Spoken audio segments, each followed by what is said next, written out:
Future faking is a hell of a trick. Hocus pocus. I'm going to make you look over there. I'm going to take your dreams and wishes and promise them to you, and you will believe me, and then poof, they will never happen.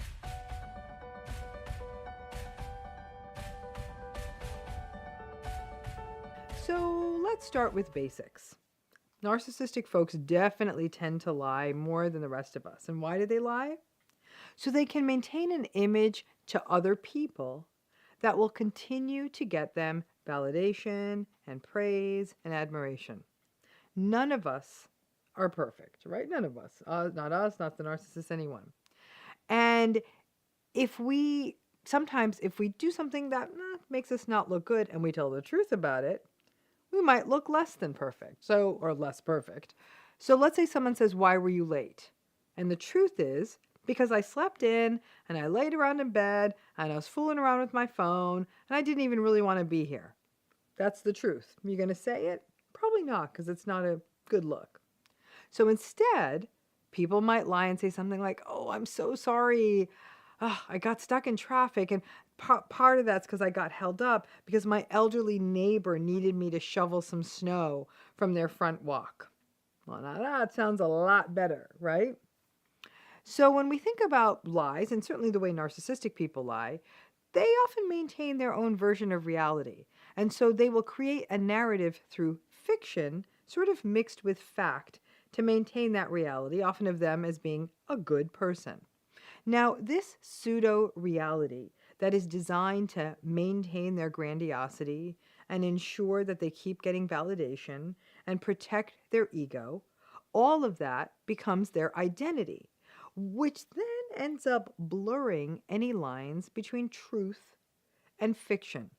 The delusion and the lies become real, and any threats to that reality are overpowered and dominated by tactics like manipulation and gaslighting.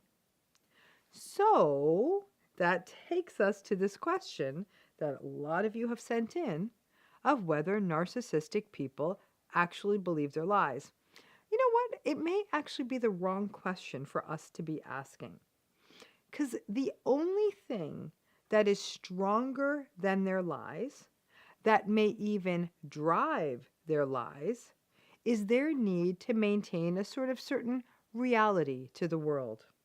For this reason, narcissistic folks they get obsessed with getting the right picture, or living in the right house or apartment, or wearing the right outfit, or having the right labels, or driving the right car. Looking good to them is more important than the reality. Because if they look good, that means that the world looks at them and says, "Well, their life must be good because it looks good." Because that's how they view the world. That, well, if that looks good, then it must be good. The lies for a narcissist become a way of maintaining that false reality. And once we dig deeper to a psychological level that the narcissist is definitely not connected to because it's so unconscious, it's their fear, their inadequacy, their insecurity, and the shame that would be activated if all of that messy insecurity and inadequacy were to get revealed. The narcissistic person lives in an unnamed, unidentified fear of sort of being found out.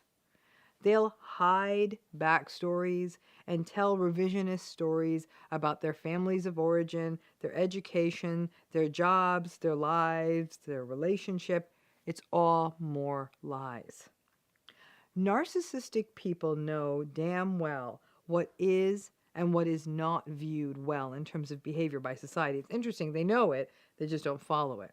For example, most narcissistic folks know that if they get caught in, unethical behavior or cheating on a spouse or something like that, it's not a good look and that they will be judged badly. So what do? They lie about it. They lie because they want to be able to impulsively do what they want to do, but they don't want to be judged badly for it. This is actually very different from psychopaths who actually yeah, they'll lie, but they don't care if they get caught. And they often really don't care what other people think of them. They may still lie just to sort of smooth out the rough spots, but they actually really don't care. Narcissists care, and that's what drives their lying. Lies themselves are a complicated space. There are white lies that really carry no harm, and white lies are often designed to protect another person. So, white lies would be things like, wow, that dress looks great on you, or I can't wait to go to your sister's wedding. Now, on the other hand, are the betrayal lies. Betrayal lies are on the other end of the spectrum and are the lies that hide information that will harm someone else when that information gets out, like misappropriating money, infidelity, lying about a crime, or some sort of significant ethical breach. Narcissistic folks definitely engage in both types of lies. I don't know that they do the white lies to protect other people, but they definitely will engage in the betrayal lies. It's very interesting to catch a narcissistic person in a lie.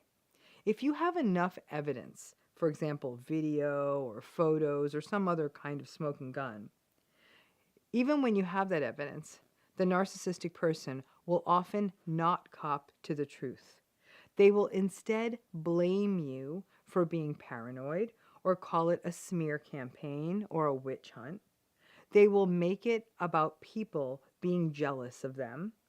But what they will often not do is simply own it and say, I lied. I lied because I wanted to look good and I didn't want to look like the bad person that this behavior is showing me to be. And they would also never say, I lied because I wanted to look good and I'm just sorry that I lied because that lie hurt you. They don't have the empathy to care and they don't have the insight to connect the dots on what the function of the lie is. They really don't. That's how baked in it is for them. So the short answer to this question of whether narcissistic people believe their lies, frankly, what they believe is that they should be able to do what they want, whenever they want, never be judged badly for that behavior when they step out of line and hurt people, and not face consequences. That's what they believe. The lies are a way to keep that entitled reality alive. But they understand the rules of society enough. So narcissistic people understand how society works enough. So they know better than to say either of those things out loud. That this idea that they should be able to get away with whatever they want, whenever they want, and not ever have to be accountable. And that the reason that they lie is because they're entitled. It's just not going to do that. It's not something that looks good to other people. And what is it going to do then? It runs the risk of stopping them from getting validation, which is sort of the energy that fuels them.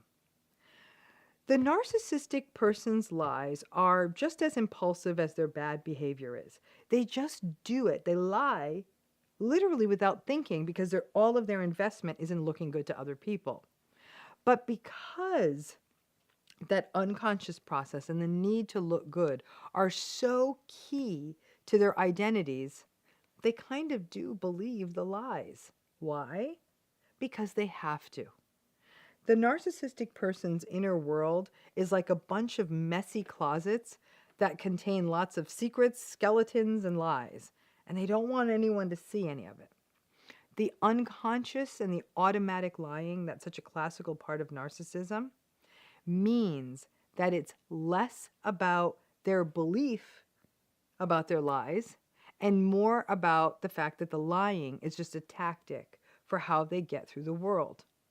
For a narcissistic person, gaining dominance and validation takes precedence over everything, including the truth. That means if you are in a relationship with a narcissistic person, the lying, it kind of goes along with the territory, and you have to get your head around the idea that at some level they have to believe their lies. So they do. And you, or me, or anyone, none of us are going to be the ones to school the narcissists on their lies or teach them to stop lying. I know that many people out there have the fantasy that if I could just show the narcissistic person that I am onto their lies, then we can make a fresh start. Nah, they're just going to be mad that you took off their mask and then rage further and then take their lies deeper underground. The lies are who they are. Each of the lies, you can almost view it as a sort of like a little mosaic tile that makes up the mask that the narcissistic person wears to be able to continue to live and portray that false reality to the world, as well as their identity that allows them to believe that they look good to the world. So let's talk about cheating. It doesn't feel good to be cheated on. It really doesn't. And even some of the most open-minded people in the world obviously get hurt. Jealousy is a universal emotion. It is something our brains are wired to feel. We don't like it when our partner strays. It feels like a betrayal. It impacts us in terms of our ability to trust. We don't like it. Some of you may have cheated. Many more of you have been cheated on. And you will often see it as one of the greatest betrayals you've ever had. In fact, many people will say if they were cheated on, it has changed how they view trust for many, many years going forward. In fact, many people say they're never even able to trust again. One thing we do know, and we talk about this in the 30 Days of Narcissism, is narcissists cheat. It's something many of them do. Not all. And I get into that distinction of why not all of them cheat in that video. But many of them do. Why? Because when you're a narcissist, you get bored of your narcissistic supply. That's why they're sometimes not very good at long-term marriages. After a while, they want someone younger. They just want someone who brings different supply. They want someone who makes them look good in public. They want someone who validates and admires them in a new way. They want someone who sends them flirty texts. They just constantly need narcissistic supply. Cheating is a great way to get that. Doesn't make it any better for you, but that's really what it is. They're thinking like, oh, I already have your narcissistic supply. Not that interesting. You might have already been discarded a little bit too, because you're just, again, after a few years, they do get bored. They may try to control you. They may try to call all the shots, but they're definitely getting bored with you. So they cheat, and that brings in new narcissistic supply because narcissists are so entitled. They feel like they have the right to cheat because they should have anything that they possibly want because they're so grandiose. They think that this is the grand love story of the ages and that they should have it and view themselves as being in some sort of grand epic love story while they have this love affair and use all kinds of rationalizations like, well, this is how they do it in France or some other such thing. One thing that a narcissist does not do when they cheat is really think about how this is affecting their partner. And that is where sort of the devastation lies. When I've worked with clients who have endured infidelity in a marriage or in a long-term relationship, I've often asked them, would you have preferred that they talk to you about this first? And in most cases, people say yes, though that would have sucked too. I would have simply liked it that they wanted to work on this relationship or that I was enough. Remember, when someone cheats on you, it's not because you're not enough. It has nothing to do with you. It has to do with the person who's making that choice. So the fact is that many people will say that, yeah, I would have just preferred to not been deceived because it's the deceiving. And what narcissists do when they cheat is they gaslight. That's not true. I'm not doing that. And they will deny and deny and deny cheating until you have video proof. And then they'll say, oh my God, all right, enough. Yes, I did it. You just get so crazy that I didn't want to tell you the truth. So now they, who have deceived you and lied to you, are turning it around and saying, I simply couldn't tell you this because you are the one who's unhinged. Gaslighting on steroids.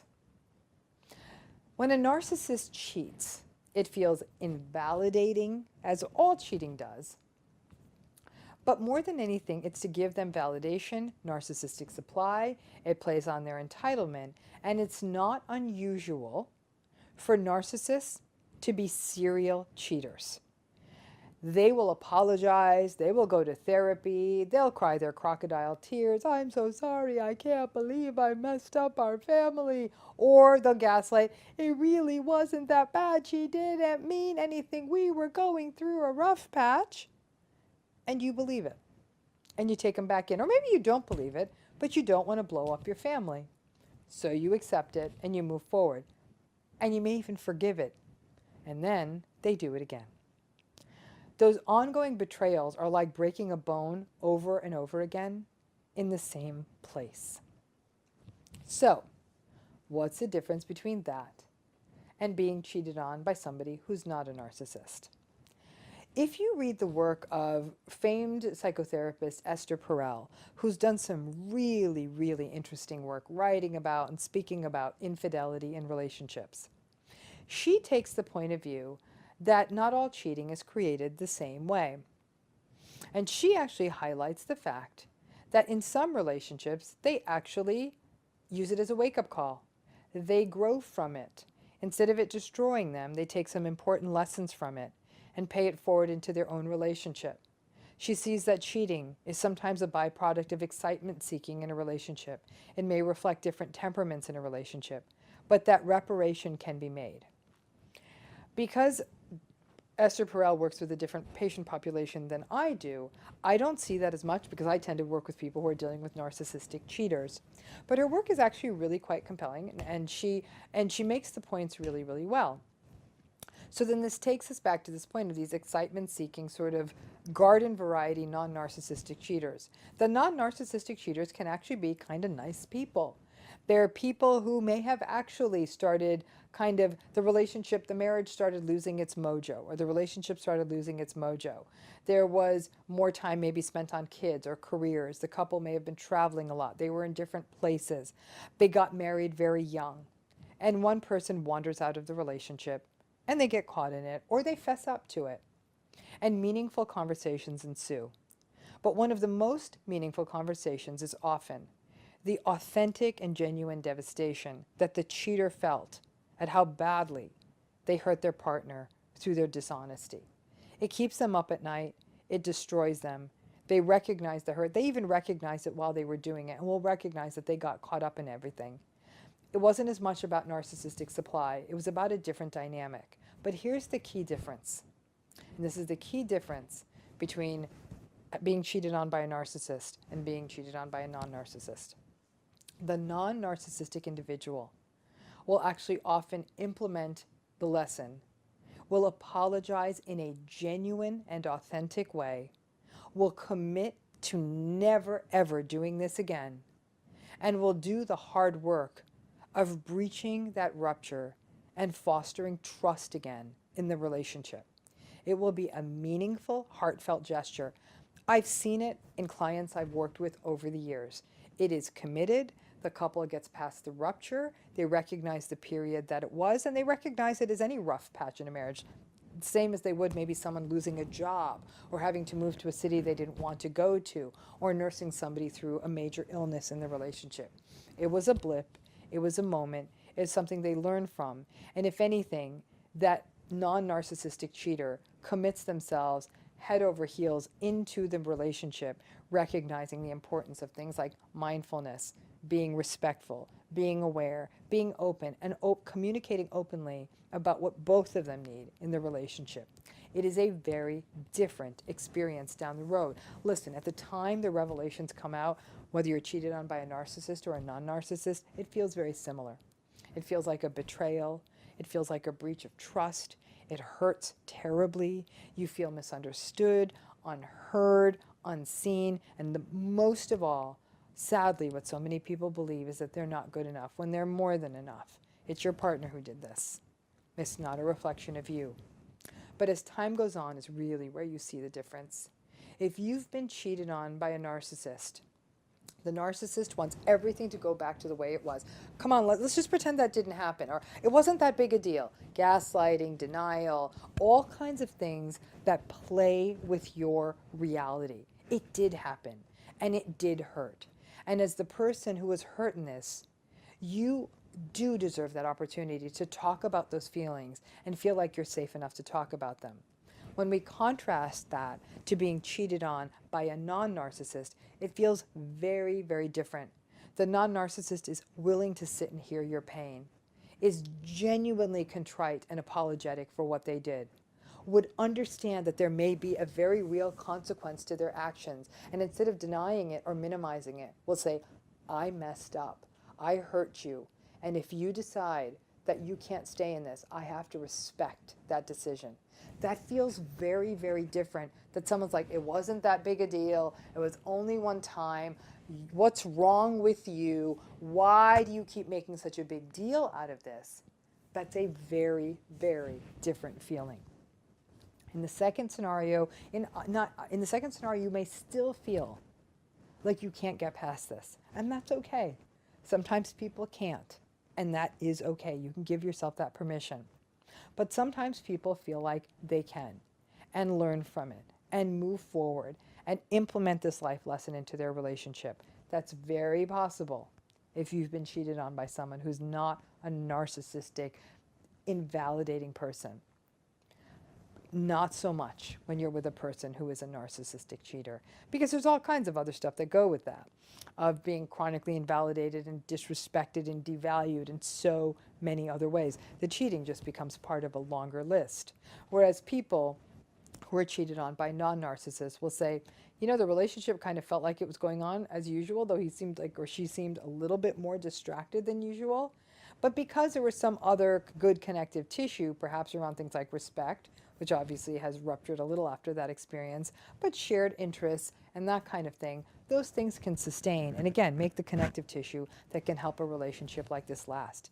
It's important to understand the difference, because what ends up happening is if you go online and you seek out guidance on infidelity and how I should be healing, a lot of that information is all smushed up. Narcissistic and non-narcissistic cheating, all those stories together. They're very different stories. Only you know if you're in a relationship with somebody who's narcissistic and that this is part of a larger pattern. You can definitely tell the difference. The denials, the gaslighting, the twisting the truth, all of that. That has a very different feel. The micro-cheating, the ongoing doing it not once but twice, but 3 times, but 4 times, feeling entitled to it, it feels very different. They'll be entitled in all areas of their life, not just in their infidelity. And it's all really, really uncomfortable.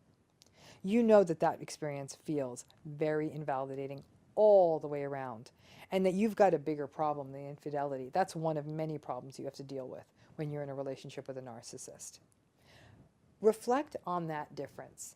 Again, infidelity in a long-term relationship can be really, really devastating. It can be even more devastating if you grew up in a family system where you saw it happen between your own parents.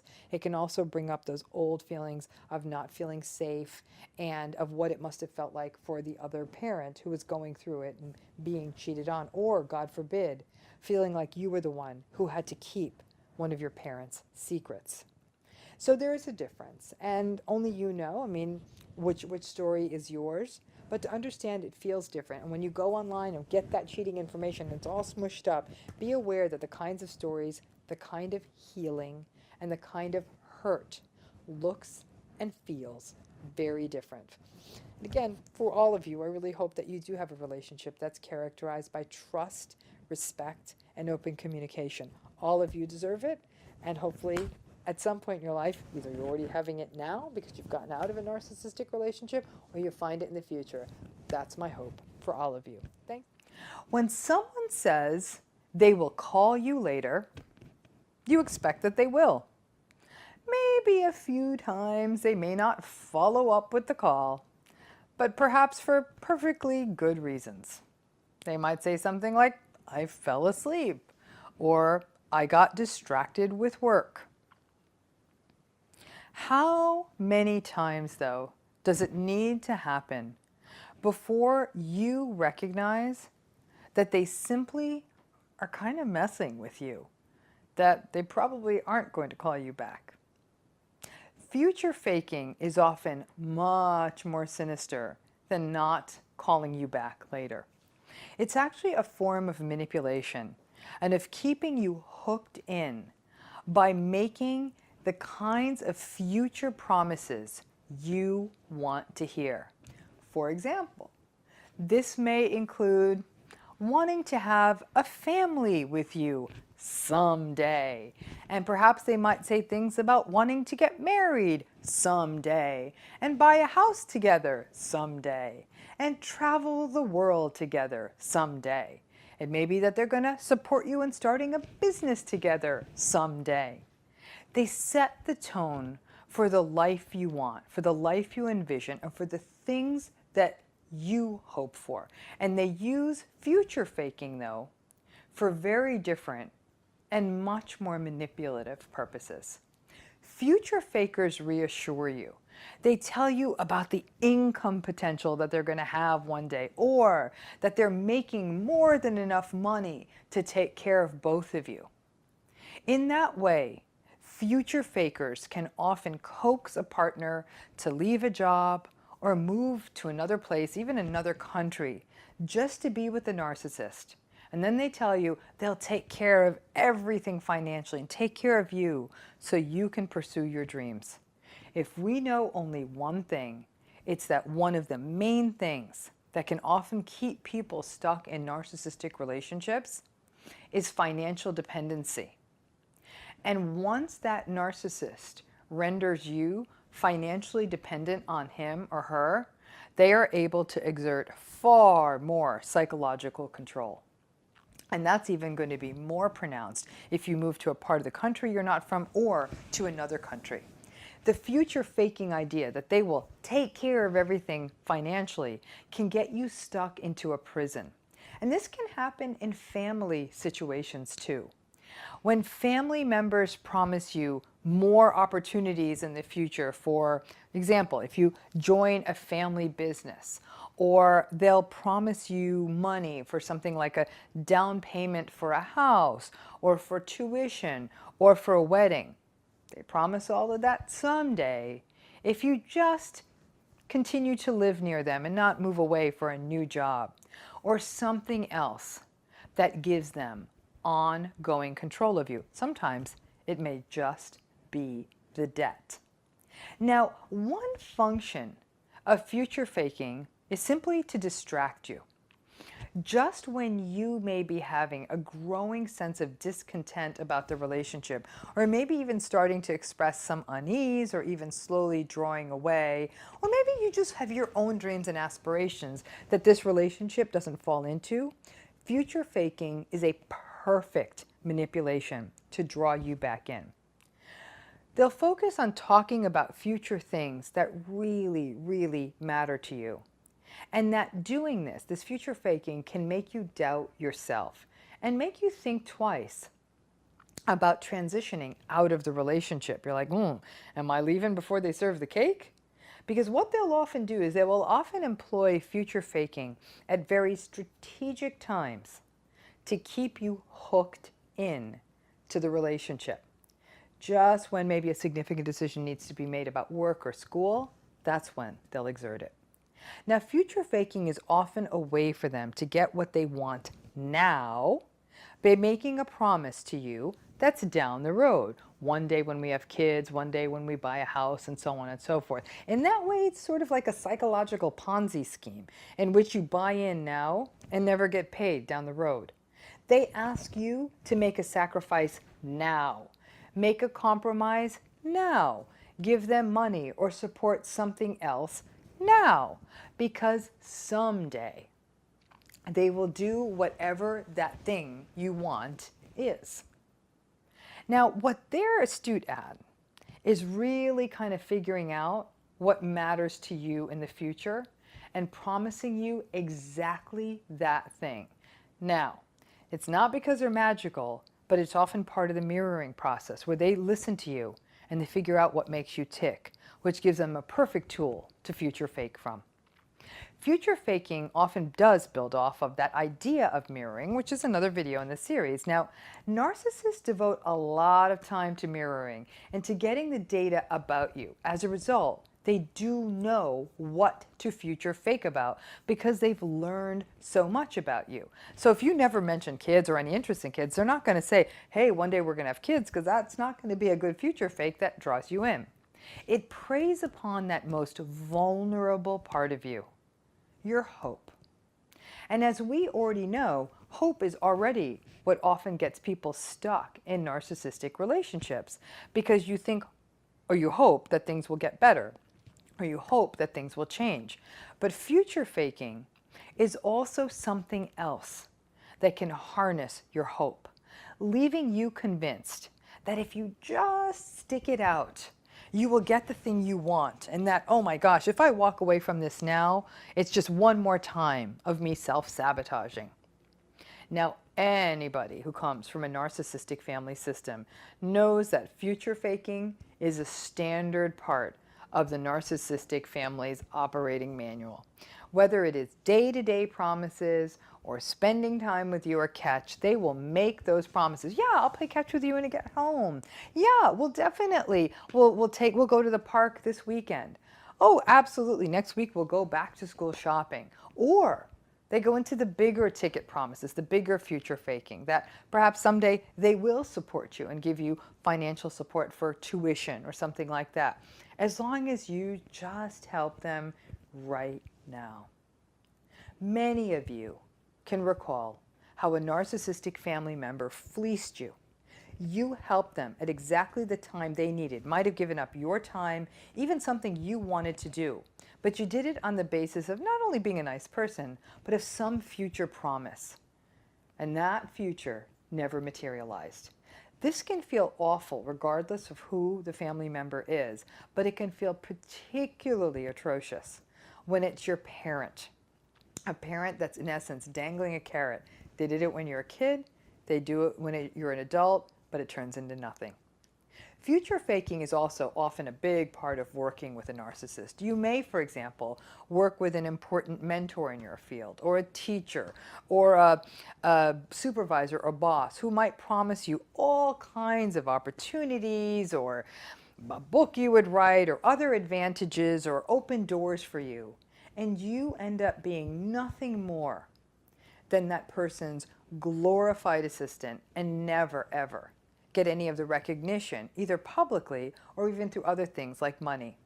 A boss may suck you in by promising you valuable options in the company down the line and sell you all kinds of grandiose lines about profit sharing and promotions. And then they demand you work tirelessly for less than you are worth now on the basis of those future promises. It can be pretty devastating to put the time in and never having it materialize.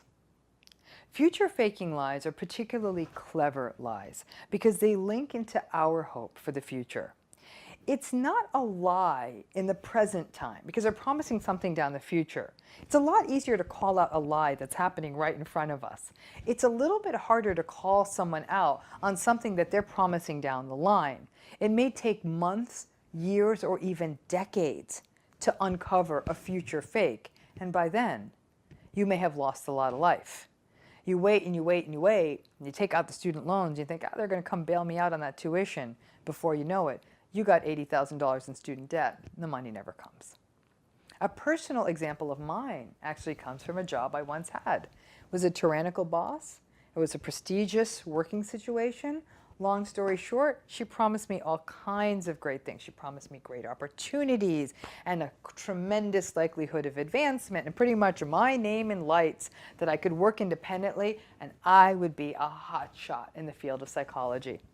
I worked on a team and she worked us to the bone and pretty much kept us on lockdown. The norm in our kind of a job was that you could really work from home or work in a library or work anywhere you needed to get the job done, and it was really only measured on results. Most of us worked far more than the 8 hours that the job required, but she expected us locked down. We would have gotten so much more done if we weren't in the midst of all that chaos. But all the promises she was making didn't seem to be materializing. And I could see that the future indeed seemed fake, and I was quite young at the time. So I went on a secret job search, and I ended up leaving. Interestingly, 10 years later, I had the opportunity, I ran into someone who actually stayed in that job, holding out for the big, bright future that this tyrant was promising. What was so compelling to me was this woman, who's very lovely, told me she stayed for another 10 years. Not only had she not been advanced, not one thing that had been promised had been achieved. 10 years later.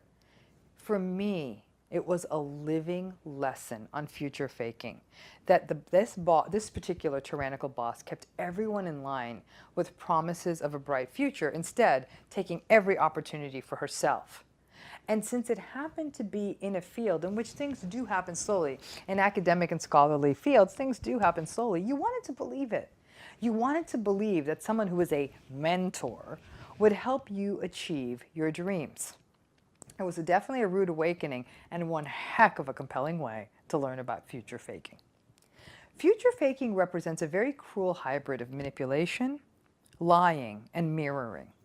For the narcissist, it is a way of buying time, a way of keeping you in without actually having to expend the effort of creating a meaningful future together, or a meaningful future that has opportunities for you, that work for you.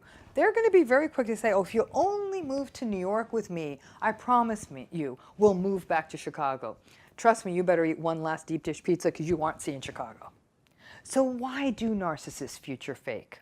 Well, as always, it's a way for them to keep their steady source of validation and approval just nearby without having to do that much work. It's also a way of exerting their grandiosity, because so much of what they sort of future fake about is really quite grandiose. Oh, someday we're going to live in a house that big, and you'll drive by all the big houses in your town, or we're going to buy a retirement house on a lake, or we're going to move to Hawaii, or we're going to travel around the world, we're going to have 4 kids, and we're going to move to a place with wonderful schools, or we're one day going to make you the head of this company, or I'm going to one day take care of your family because of all they've done for us, or I'm going to make your creative dreams come true and support you while you pursue your dreams. From a probability standpoint, at the time the narcissist makes the promise, you can see how far away that hope is. But we're all just little kids who want to believe in the dream. We want to believe, much like every little child out there does, that one day our hope, our dream will come true. And when someone is sitting there and promising it to us, that we don't want to question the future faking. So the narcissist gets to use their grandiosity as a tool of manipulation. And narcissists do manipulate so you don't see how insecure they are or how really ineffectual they are. The fact is, they cannot make the things they promise happen in the moment. It's just not possible. You can't snap your fingers and make the big house come, or magically make 4 kids come into existence. But by promising they'll make it happen down the road, it allows them to soothe their insecurities about the fact that they're not really Superman or Superwoman, and keep you around. Remember, narcissists are actually quite fragile in the face of abandonment. Because abandonment does activate their insecurity, future faking, in a way, becomes a way to avoid that reality and avoid that abandonment threat, as well as a threat to their inner insecurity. So, what does future faking do to you? I can promise you it's not very good. It messes with your head because it actually harnesses your hopes and uses them against you.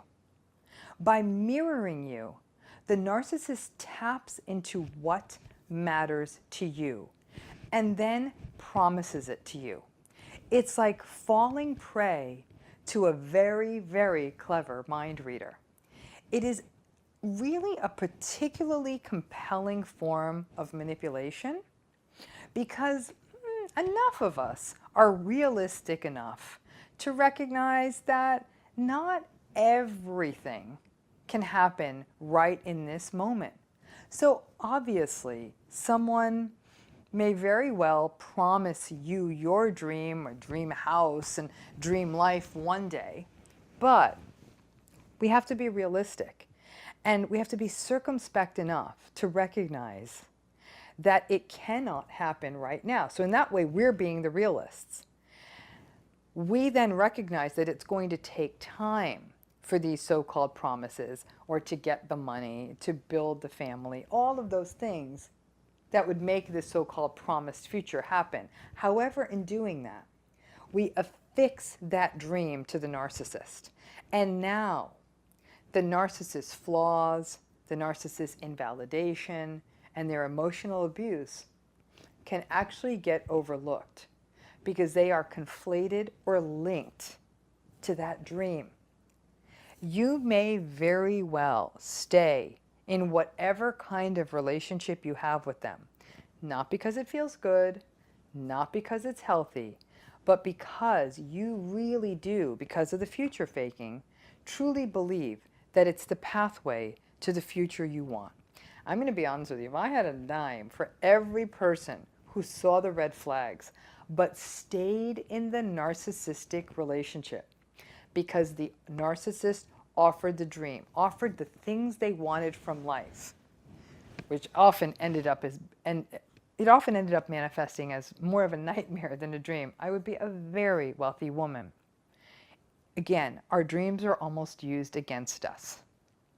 Future faking, honestly, in my estimation, is one of the more cruel forms of narcissistic abuse because it plays on such a childlike, vulnerable part of all of us. Our dreams and our hopes and our wishes and frankly our fantasies for the future. And they don't have to be grandiose. It may be just a picket fence and a kid and a golden retriever.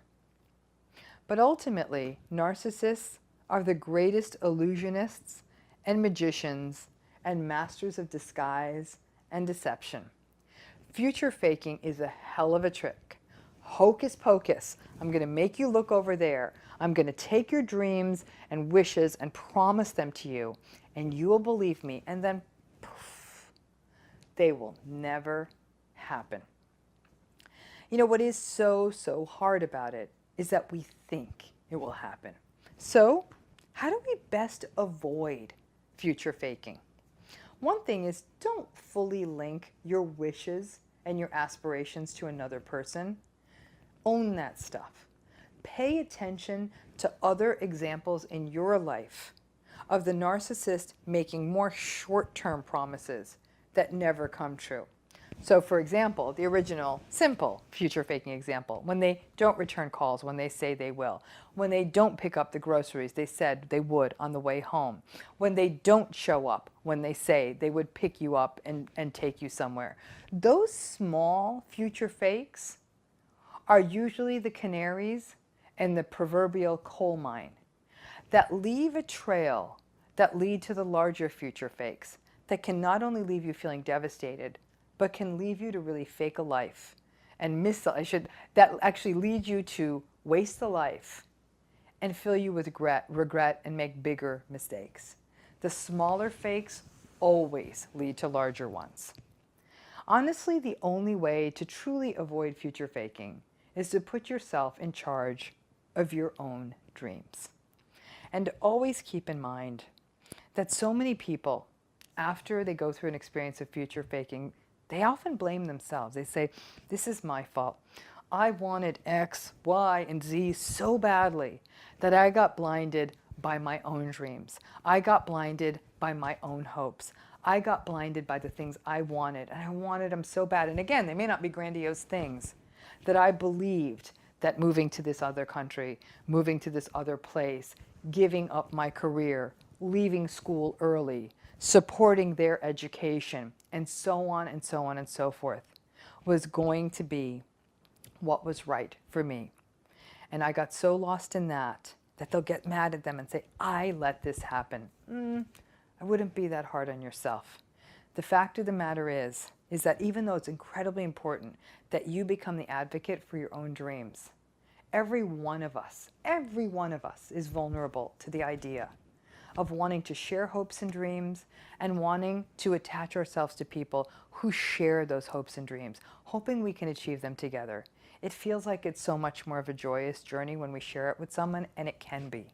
Just make sure that you hitch your wagon to someone who's respectful, compassionate, kind, and sees through those day-to-day promises. It's a good sign that they may also follow up on the bigger ones. Thanks again, and I hope that makes sense of future faking to you.